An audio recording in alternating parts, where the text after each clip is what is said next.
I remember the U.S. Defense Planning Guidance of '92. Only a few weeks after the Soviet Union collapsed, this was leaked, and it painted a very different picture of the world. I remember in that security strategy, even they even warned that we can't allow any power that to rise that could challenge our authority. Even Germany, even Japan, even allies should not be allowed. And it used the language of Halford Mackinder, that is, we have to control the Eurasian heartland, and no power should emerge on the Eurasian heartland capable of confronting or challenging our supremacy. So it was very much a unipolar strategy, and you saw some of this being reinforced in 2002. That is, with the new security strategy, then saying very openly that U.S. security will be dependent on preventing any rivals from emerging. So again, hedge global primacy. But again, what many people warned would happen is what happened after a while.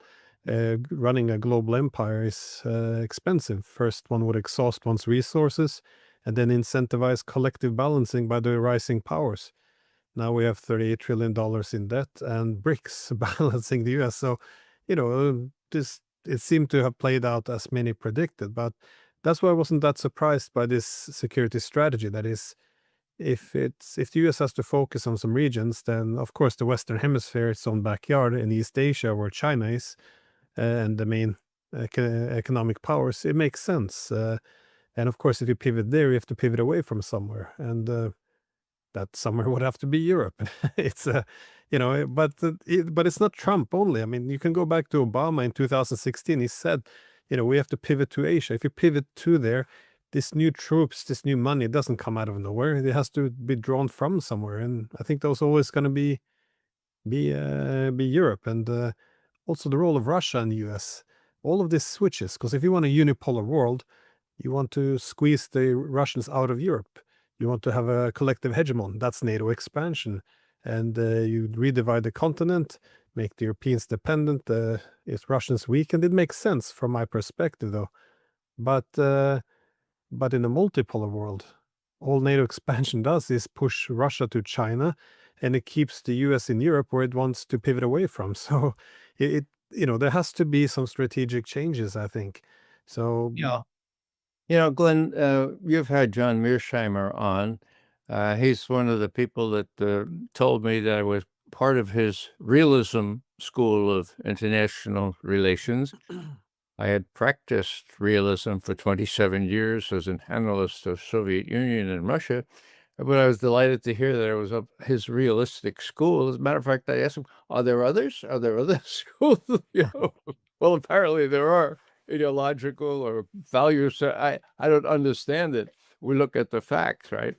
And the facts are, as Mearsheimer said 11 years ago in a major article in Foreign Affairs, the most prestigious foreign policy, as you well know, Glenn, he said, look, the deterioration of the situation in Ukraine is the fault of the West. And if the West continues to try to get Ukraine into NATO, it will result in the destruction of Ukraine. That's a direct quote, okay?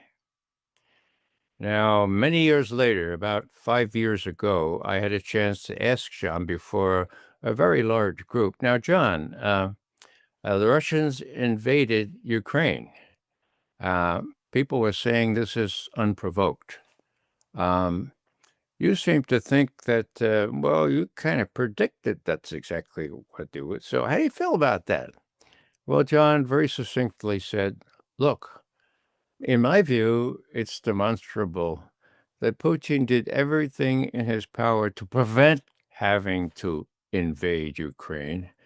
Minsk 1, Minsk 2, not to mention the Istanbul Accord that was concluded just 6 weeks after the invasion. So, unprovoked? No, I think he had no other choice, says John Mearsheimer.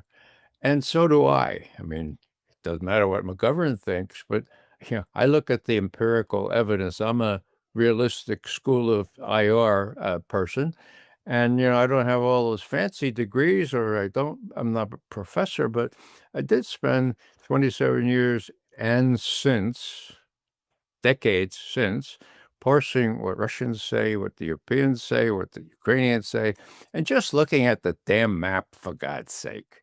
You mentioned Obama. Well, I'll just say one more time that Obama said, 2015, 10 years ago, look, the worst thing we could do would be to give the Ukrainians the idea that they could prevail against a much stronger Russia on Ukraine's doorstep. Well, so he prevented offensive weaponry from going to Ukraine.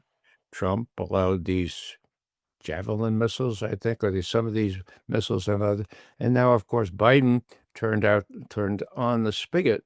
So these people are living in a dream world to think that they could prevail, or they could help Ukraine prevail, or even that they could give Russia a strategic defeat by helping Ukraine prevail, because there was a fool's errand from the beginning. Our military leaders should have told their political bosses, look, this is crazy. We could never do that. The Russians always could counter what we do. And so, when you talk about entry into this past week, we've had lots of press, okay? The press has been saying, the Russians say that this had to do with NATO, NATO expansion. That's what the Russians say. Well, I mean, that's what the Secretary General of NATO said. I mean, you're talking about a faux pas grande. Jens Stoltenberg, appearing before the EU Parliament to give them the real world. I know you know this, Glenn, but maybe it's a good reminder for those who are watching, okay?